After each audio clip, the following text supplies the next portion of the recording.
मराठा विद्या प्रसारक समाज नासिक संचलित KRT arts, BH commerce and AM science KTCM college Nashik Hindi विभाग MA भाग 1 विषय हिंदी पत्रकारिता।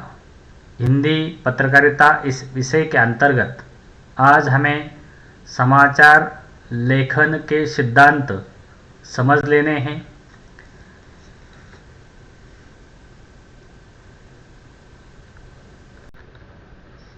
विद्यार्थियों, तुम लोगों ने इसके पूर्व समाचार का स्वरूप, समाचार की परिभाषा,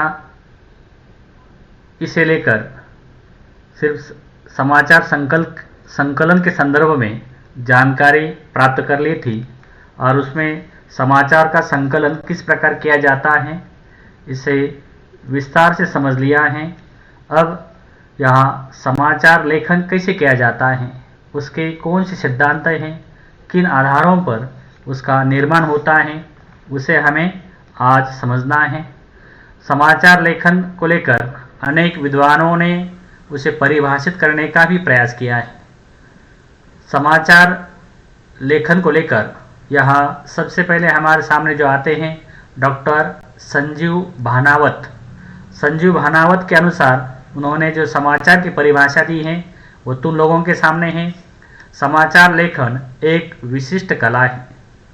श्रेष्ठ समाचार वही हो सकता है जो सृजनात्मक हो तथा जिसमें तथ्यों को इस प्रकार संकलित किया गया हो कि पाठक घटित घटना का विवरण सही परिप्रेक्ष्य में समझ सके। अर्थात यहाँ समाचार लेखन करने वाले पत्रकार को यहाँ जो अपनी समाचार की तकनीक है, समाचार लेखन की तकनीक है, उसका प्रयोग कर अधिक रोचक तथा प्रभावी समाचार लिखने चाहिए। उसे समाचार लिखने के लिए संवेदनशीलता, कल्पनाशीलता, भाव प्रवणता, रचनात्मकता तथा अच्छी रुचियों आदि गुणों का ध्यान रखना आवश्यक है या आदि गुण उसमें आवश्यक है। समाचार लेखन में संवाददाता को सत्यता, स्पष्टता, संक्षिप्तता और सुरुचि का भी हमेशा ध्यान रखना होता है। तो इस तरह यहाँ डॉक्टर भानावत जी ने यहाँ समाचार लेखन को इस प्रकार परिभाषित किया है। दूसरे विद्वान हमारे सामने हैं नंदकिशोर त्रिखा के अनुसार। वो कहते हैं समाचार लेखन न तो निबंध लेखन है, न पुस्तक लेखन की कला के समान है और न ही सामान्य डाक पत्रों की तरह इसकी अपनी कला है। तो यहाँ वो कहते हैं कि समाचार लेखन के लिए जो आवश्यक तत्व होते हैं वो सरलता, सुस्पष्टता, तारतम्यता, क्या, कहाँ, कब, कैसे, क्यों और कौन से संबंधित प्रश्नों के उत्तर तथा आवश्यक पृष्ठभूमि का इसमें समावेश होता है और ऐसी बातों को लेकर जो लिखा जाता है उसे समाचार लेखन कहते हैं। इस तरह यहाँ समाचार में मुख्य जो बात है क्या, कहाँ, कब, कैसे, क्यों और कौन से संबंधित प्रश्नों के उत्तर यहाँ हैं, उसी के आधार पर समाचार लिखा जाता है। इसका मतलब क्या हुआ, कहाँ हुआ, कब हुआ, कैसे हुआ, क्यों हुआ और कौन से कारणों से हुआ, कौन से घटक से हुआ, कौन से कारणों या कारक से हुआ, यह ढूंढना यह समाचार दाता का यह दायित्व होता है और वह ढूंढकर उसे लिखना, उसे यहाँ लिखना वह समाचार बन जाता है। इसलिए वो पुस्तक से भी अलग है, वह डाकपत्र से भी अलग है, वह यहाँ निबंध लेखन से भी अलग कला है और यह कला इस तरह या बड़े अभ्यास से यहाँ पत्रकार लोगों को प्राप्त हो जाती है और इस प्रक्रिया को निभाते समय उन्हें कई बातों का ध्यान रखना होता है। जैसे संपूर्ण तथ्यों को संकलित करना होता है, कथा की काया की योजना बनाना तथा उसे स्पष्ट रूप से लिखना होता है, समाचार का आमुख लिखना होता है। समाचार लिखते समय परिच्छेदों का निर्धारण करना होता है। वक्ता के कथन का अविकल रूप में प्रस्तुतिकरण होता है। समाचार सूत्रों के संकेतों को या उद्घाटित करना होता है। इसी के साथ समाचार की भाषा, समाचार का संक्षेपण और समाचार की शीर्ष पंक्ति का निर्माण समाचार लेखन के अभिन्न अंग माने जाते हैं। यानी समाचार लिखते समय यहाँ उसके जो प्रकार हैं वो कैसे लिखा जाता है और वो लिखने के जो चरण हैं, वो चरण, वो आधार यहाँ संसद में हमारे सामने आते हैं और इस आधार पर ही या समाचार के जो प्रकार हैं या समाचार लेखन के जो प्रकार हैं वो समाचार लेखन के प्रकार आगे सामने आते हैं। उन प्रकारों को हमें समाचार लेखन के जो प्रकार हैं वो प्रकार इस प्रकार समझने हैं। समाचार लेखन के दो प्रकार सामने आते हैं। पहला है विलोमस्तूपी समाचार, यानी उसे इन्वर्टेड पिरामिड कहा जाता है, और दूसरा है स्तूपी यानी पिरामिड। तो यहाँ पिरामिड की तरह ऊपर छोटे छोटे होते हैं, वो यहाँ जाता है, यानी उसका विस्तार धीरे धीरे नीचे बढ़ता है, और विलोमस्तूपी में ऊपर से यहाँ कम होते होते जाता है। यानी उसका जो महत्व है, महत्व या चरण का जो महत्व है, वो चरण का महत्व धीरे धीरे होता है और अंत में वहाँ उसके निष्कर्ष होते हैं। तो इस तरह यहाँ निष्कर्ष विलोमस्तूपी पिरामिड के रूप में हमें दिखाई देते हैं। और कुछ समाचारों को इस प्रकार भी लिखा जाता है कि जो पिरामिड की तरह होते हैं, उनका विस्तार नीचे नीचे होता जाता है और वो चरम उत्कर्ष तक पहुंचकर या पाठक को सोचने के लिए मजबूर कर देते हैं। ऐसे दो प्रकार से यहाँ जो समाचार लेखन है वो किया जाता है। जैसे पहले प्रकार में है क्या हुआ, कहाँ हुआ, कब हुआ, कैसे हुआ, क्यों हुआ, कौन से तत्व थे या कारक थे, इसे यहाँ इन चरणों में लिखा जाता है, रखा जाता है। और दूसरे में घटना कहाँ हुई, घटना का विवरण दिया जाता है, फिर उसका विस्तार किया जाता है और उसका चरम उत्कर्ष किया जाता है। तो ऐसे दो प्रकार हमारे सामने आते हैं। तो पहला प्रकार जो है वह इस तरह है कि यह विलोमस्तूपी जो समाचार हैं, वह विलोमस्तूपी समाचार की प्रक्रिया यहाँ इस तरह ऊपर से नीचे जाती है और उसका नीचे जाते हुए क्या होता है, संक्षिप्तीकरण होता है। तो उस दृष्टि से हमें यह समझना है कि विलोमस्तूपी प्रक्रिया के अंतर्गत सबसे महत्वपूर्ण तथ्य को पहले लिखा जाता है, उसके बाद तथ्यों के घटते महत्व के आधार पर उन्हें समाचार में लिखा जाता है। इसमें पहले रहस्य को प्रकट करते हुए अन्य समाचार की रचना की जाती है। पाठक समाचार के प्रारंभिक परिच्छेदों को पढ़कर ही समाचार के बारे में सब कुछ जान लेता है और ऐसी स्थिति में अंतिम अनुच्छेदों को हटा देने पर भी समाचार का मूल तत्व प्रभावित नहीं होता है। व्याख्यात्मक समाचारों और फीचर समाचारों के बढ़ते प्रचलन से इन समाचारों की प्रवृत्ति में थोड़ी कमी आई है। दृश्य श्रव्य प्रसारण ने भी इसकी संरचना को प्रभावित किया है। विलोमस्तूपी समाचार लेखन में विशेष ध्यान रखा जाता है क्योंकि इसमें घटना को निश्चित क्रम में प्रस्तुत नहीं किया जा सकता, इसलिए यहाँ इसे घटित क्रम में ही रखा जाता है। इसलिए संवाददाता को सूक्ष्म निगाह से घटना का विवरण महत्व के आधार पर लिखना होता है। विचार तथा घटना का संबंध स्पष्ट होना आवश्यक होता है। इस संरचना में पुनरावृत्ति का दोष यहाँ न हो। समाचार में सबसे पहले शीर्षक दिया जाता है, फिर संक्षिप्त लीड या आमुख दिया जाता है, उसके बाद अन्य तथ्यों पर प्रकाश डाला जाता है। इस तरह ये जो विलोमस्तूपी समाचार है वह लिखा जाता है। यहाँ रचनात्मक लेखन के पक्षधर पत्रकारों का भी यही मानना है कि इस पद्धति में समाचार की कलात्मक जो स्थिति है वह कलात्मक स्थिति उद्घाटित होनी चाहिए, क्योंकि समाचार का जो चरम उत्कर्ष है वह यहाँ प्रारंभ में दिया जाता है, या चरम उत्कर्ष की जगह उसका जो आमुख है उस आमुख में ही उसकी सभी स्थिति उद्घाटित की जाती है, तथ्य उद्घाटित किया जाता है और इन बातों का भी यहाँ ध्यान रखा जाता है और उसे प्रारंभ में दिया जाता है।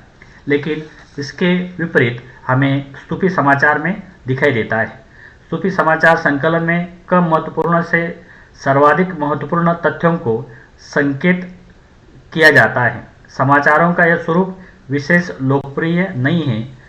मुख्यतः समाचार विलोम स्तूपी आकार में ही लिखे जाते हैं। स्तूपी समाचार में घटना के महत्वपूर्ण पक्षों को विस्तार से उभारते हुए लिखा जाता है। इस पद्धति में रचनात्मकता के सिद्धांत अनुसार चरम उत्कर्ष अंत में आता है, परंतु कभी-कभी समाचार विस्तृत हो जाने और जगह कम पड़ने पर समाचार अपूर्ण लगता है। पत्रकारिता जगत में ये प्रणाली भाषण, खेलकूद, शोभा यात्राओं, प्रदर्शनों, समारोहों तथा अपराध जगत तथा किसी जांच या घटना की सरकारी रिपोर्ट के समाचारों में यह जो प्रकार हैं इस प्रकार का प्रयोग किया जाता है। इस तरह समाचार प्रकारों में मुख्य प्रकार हैं विलोम स्तूपी प्रकार और दूसरा है स्तूपी प्रकार। इस आधार पर समाचार लिखे जाते हैं। इन प्रकारों को या रखने के लिए उसके जो चरण हैं वो चरण हमें समझने हैं कि किन चरणों में यह समाचार का लेखन किया जाता है या समाचार लेखन प्रस्तुत होता है, वो समझने के लिए हमें यहाँ समाचार लेखन के चरण समझने हैं। तो यहाँ समाचार लेखन के जो चरण हैं वो 9 प्रकार से सामने आते हैं। पहला है तथ्यों का संकलन, दूसरा है कथा की काया, तीसरा है शीर्षक, चौथा है सूत्रोल्लेख, पांचवा है अमुक, छठवां है शेष समाचार रचना, सातवां है समाचार की भाषा, 8 है समाचार का संक्षेपण और 9 है निष्कर्ष। तो इनका विस्तार से जब हम परिचय समझ लेंगे तो हमें पता चलेगा कि इन चरणों में यहाँ इनका जो क्रम है यह क्रम कितना महत्वपूर्ण है और इस क्रम के अनुसार ही यह समाचार का जो लेखन है वो किया जाता है। जैसे पहला चरण है तथ्यों का संकलन। तो समाचार लेखन का प्रथम चरण तथ्यों का संकलन है। तथ्य संकलन में संवाददाता को नवीनता, विलक्षणता, लोक रुचि, सत्यता और संतुलन, परिवर्तनशीलता, रहस्यपूर्णता, सुरुचिपूर्णता, मानवीय भावोद्रेक आदि का हमेशा ध्यान रखना होता है। तथ्य संकलन के लिए उसे प्रत्याशित, अप्रत्याशित, पूर्व अनुमानित स्रोत यानी इनका परिचय हमने पहले कर लिया है। समाचार समितियों, प्रेस रिलीज, साक्षात्कार, भेंट वार्ता, पत्रकार सम्मेलन आदि पर अपनी हमेशा पैनी दृष्टि रखनी होती है। पुलिस स्टेशन, अस्पताल, नगरपालिका, स्मशान घाट, संसद, विधानसभा, दुर्घटना स्थल, रेलवे स्टेशन, रैली, प्रदर्शन, समाचार समितियों के कार्यालय, प्रेस विज्ञप्तियाँ, गंदी बस्तियाँ आदि विविध जगह से जाना होता है तथा विविध समितियों की बैठकें आदि भी संवाददाता को तथ्य संकलन में सहायता प्रदान करते हैं। उसके बाद है यहाँ कथा काया। कथा काया की योजना बनाना एवं लिखना यह भी यहाँ आवश्यक होता है। कथा काया की प्रस्तुति में यह प्रयास होता है कि प्रथम अनुच्छेद में घटना की जानकारी प्राप्त हो जाए, फिर घटना के उद्देश्य, उसकी प्रक्रिया, पृष्ठभूमि तथा प्रतिक्रिया को स्पष्ट करना होता है। उसके बाद समाचार के पारस्परिक संबंध का उल्लेख किया जाता है। सूचना, उद्देश्य, विधि, घटना की पृष्ठभूमि एवं प्रबंध और पारस्परिक संचार से परिपूर्ण समाचार ही सुबोध और सराहनीय होता है। उसके बाद है 3 समाचार का शीर्षक। समाचार का शीर्षक समाचार का प्राण होता है। इसमें समाचार सार, परिणाम, इसमें समाचार सार, घटना, परिणाम तथा स्थिति का संकेत होता है। इसलिए समाचार का शीर्षक लिखना एक बुद्धिसम्मत और अभ्यासजन्य कला है। वो शाब्दिक पुकार हैं जो पाठक को अपनी ओर आकर्षित करती है। इसका उद्देश्य ही पाठक को तुरंत आकर्षित करना, शीघ्रता से संक्षेप में समाचार के मूल भाव को बताना, रुचि के अनुसार समाचार ढूंढने में पाठक की मदद करना, समाचार को लोकप्रिय बनाना, उसकी विश्वसनीयता बढ़ाना, पृष्ठ सज्जा को आकर्षक बनाना आदि बातें यहाँ इस शीर्षक में ही निहित होती हैं। चौथा है सूत्र उल्लेख। आप लोगों ने यहाँ समाचार के जो स्रोत हैं, वो समाचार के स्रोत कहाँ से आते हैं, यहाँ उसका परिचय पहले कर लिया है। तो ये जो स्रोत जहाँ से आते हैं उनका उल्लेख समाचार पत्र भी करता है, रेडियो भी करता है, दूरदर्शन चैनल भी करते हैं। इसलिए शीर्षक के बाद समाचार के स्रोत का विवरण दिया जाता है। ये स्रोत समाचार समिति, न्यूज़ ब्यूरो, विशेष प्रतिनिधि अथवा व्यक्तिगत संवाददाता के रूप में दिया जाता है। उसके बाद 5 आमुख, उसे इंट्रो भी कहा जाता है या लीड भी कहा जाता है। समाचार का प्रथम अनुच्छेद आमुख, इंट्रो अथवा लीड कहलाता है। समाचार के 3 पक्षों शीर्षक, आमुख और शेष भाग में आमुख का विशेष महत्व होता है। तो यह आमुख में समाचार के 6 प्रकारों का परिचय होना चाहिए, लेकिन इसमें समाचार के 3 प्रश्नों जैसे क्या हुआ, कहाँ हुआ, कब हुआ का उत्तर अवश्य आमुख में ही होना चाहिए। अन्य प्रश्नों के उत्तर कौन, क्यों तथा कैसे का उत्तर यहाँ आवश्यक हो तो अन्य अनुच्छेदों में दिया जा सकता है। इस दृष्टि से आमुख को सारपूर्ण, संक्षिप्त और ठोस होना चाहिए। प्रायः 30 शब्दों से अधिक का आमुख नहीं लिखा जाना चाहिए।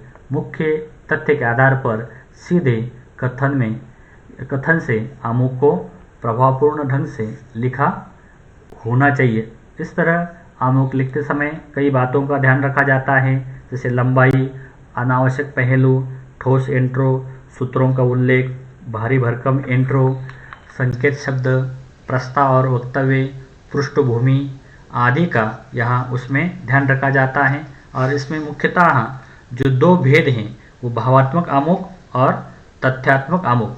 कई विद्वानों ने इसके अलावा लगभग 25 जो भेद हैं आमुख के यहाँ व्यक्त किए हैं, लेकिन यहाँ मुख्य जो 2 भेद हैं भावात्मक और तथ्यात्मक, वह यहाँ महत्वपूर्ण है। भावात्मक आमुख के अंतर्गत घटना चक्र और विचार प्रधान समाचारों का दोहन कर निष्कर्ष निकालने अथवा उसके लिए प्रेरणा देने की चेष्टा की जाती है। तथ्यात्मक आमुख उसे कहा जाता है जिसमें घटना चक्र को बिना लपेट के महत्व दिया जाता है। किसी तथ्यात्मक आमुख को भी भावना का पुट देकर अधिक रोचक और प्रभावशाली बनाया जा सकता है। वस्तुतः भावनात्मक आमुख में पाठक की संवेदनाओं को स्पर्श किया जाता है, तथापि आमुख घटना का यथातथ्य विवरण प्रस्तुत करता है।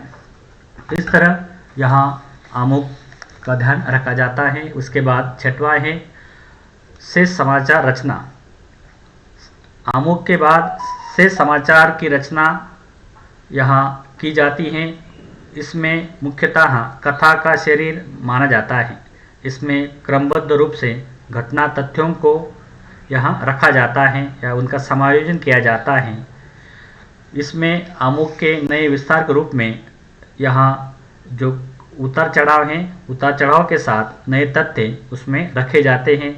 शेष समाचार तत्वों को इसमें रखा जाता है ताकि पाठक उसे आरंभ से लेकर अंत तक पढ़े और पढ़कर उसे जो समाधान है वो समाधान मिले। इसलिए ऐसा लगना चाहिए कि समाचार में आमुख की जो पुनरावृत्ति है हो रही है।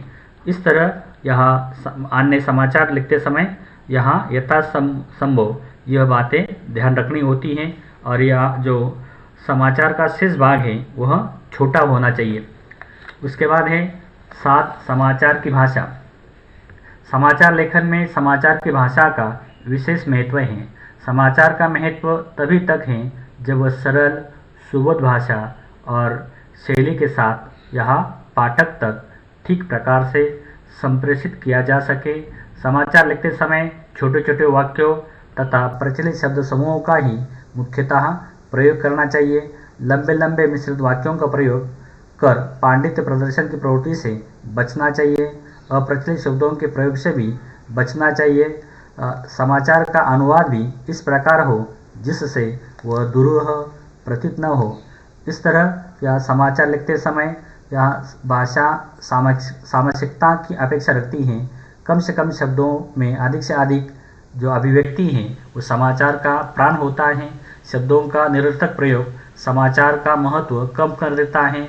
इसलिए अच्छा समाचार लिखने के लिए आवश्यक है कि संवाददाता को शब्दों का पारखी, शब्दशिल्पी तथा उसकी शब्द सामर्थ्य भी अत्यधिक हो।